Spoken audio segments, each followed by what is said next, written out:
Assalamualaikum warahmatullahi wabarakatuh. Alhamdulillah wa syukru alamillah wassalatu wassalamu ala rasulillah wa ala alihi wa sahbihi wa ma'amallah.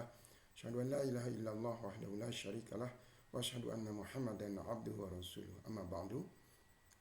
Pak Patwadi, sebagai penguji yang saya hormati, saya banggakan dan saya kagumi. Pertama-tama saya ingin menyampaikan terima kasih atas pembekalan yang sudah diberikan pada kami, khususnya pada saat peminatan di agenda kepemimpinan kinerja. Saya kira materi yang sudah disampaikan oleh Pak Patwadi sangat luar biasa, benar-benar menambah wawasan bagi saya tentang materi-materi yang ada dalam agenda tersebut.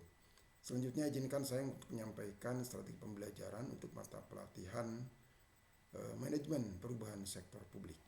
Secara umum, strategi pembelajaran untuk mata pelatihan ini terdiri dari 6 langkah.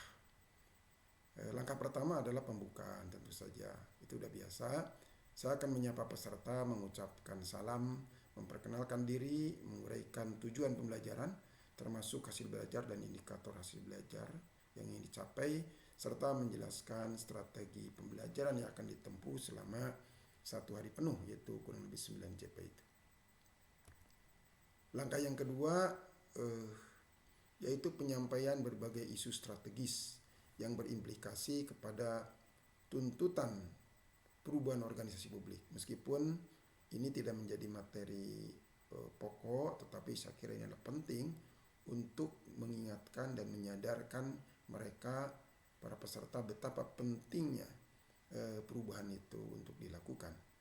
Nah, saya akan sampaikan dengan bahan tayang dilengkapi dengan data, baik itu data kuantitatif ataupun juga data kualitatif. Kemudian juga pemutaran film atau video tentang kasus organisasi yang dia mampu berubah dengan cepat, yang dia mampu merubah tapi lambat, dan juga organisasi yang tidak mampu berubah dan implikasinya apa. Kita akan coba tayangkan itu. Kemudian setelah itu para peserta akan diajak untuk curah pendapat tentang data dan sajian film pendek atau video. Mereka akan diminta untuk memberikan pendapatnya tentang berbagai isu dan cuplikan film atau video tersebut, dan mereka diharapkan akan menyadari dan faham benar tentang pentingnya manajemen perubahan ini. Langkah yang ketiga adalah penyampaian materi pokok 1, yaitu manajemen perubahan dan tantangannya. Nah, untuk materi pokok 1 ini akan diawali dengan penyampaian makna manajemen perubahan organisasi, kemudian juga inovasi, dan juga pentingnya inovasi sektor publik. Tentu saja akan dilengkapi dengan berbagai macam contoh seperti itu. Nah, kenapa inovasi? Karena hakikatnya manajemen perubahan itu adalah bagaimana kita mengelola perubahan yang memberikan suatu dampak positif terhadap organisasi, yaitu tidak lain daripada inovasi itu sendiri.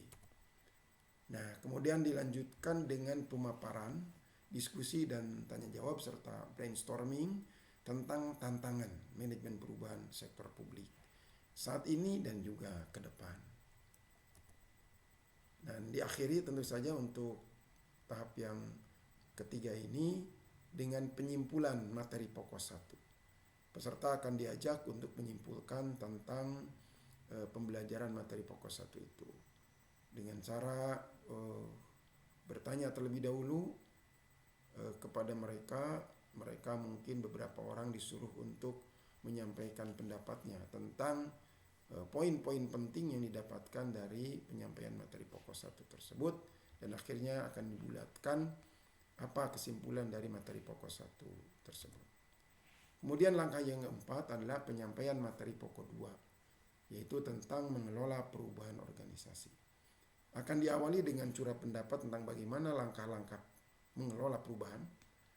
Kemudian juga akan dipaparkan tentang langkah-langkah manajemen perubahan. Nah, ini saya kira lebih kepada tahap demi tahap. Setelah kita menemukan dan menyadari tentang perlunya perubahan, kemudian menemukan masalah yang sebenarnya dalam organisasi tersebut. Nah, di sini bagaimana dia mengelola perubahan tersebut. Bahkan setelah mereka menemukan kira-kira apa yang harus dilakukan terkait dengan permasalahan yang ada tersebut. Tentu permasalahan bukan hanya dimaknai sebagai kesenjangan antara apa yang seharusnya hari ini terjadi dengan apa yang real terjadi. Tetapi yang dimaksud dengan masalah bisa jadi adalah kondisi optimal saat ini dibandingkan dengan target masa depan sesuai dengan perkembangan lingkungan strategik yang akan terjadi. Nah, itu juga adalah merupakan gap antara realita dengan harapan.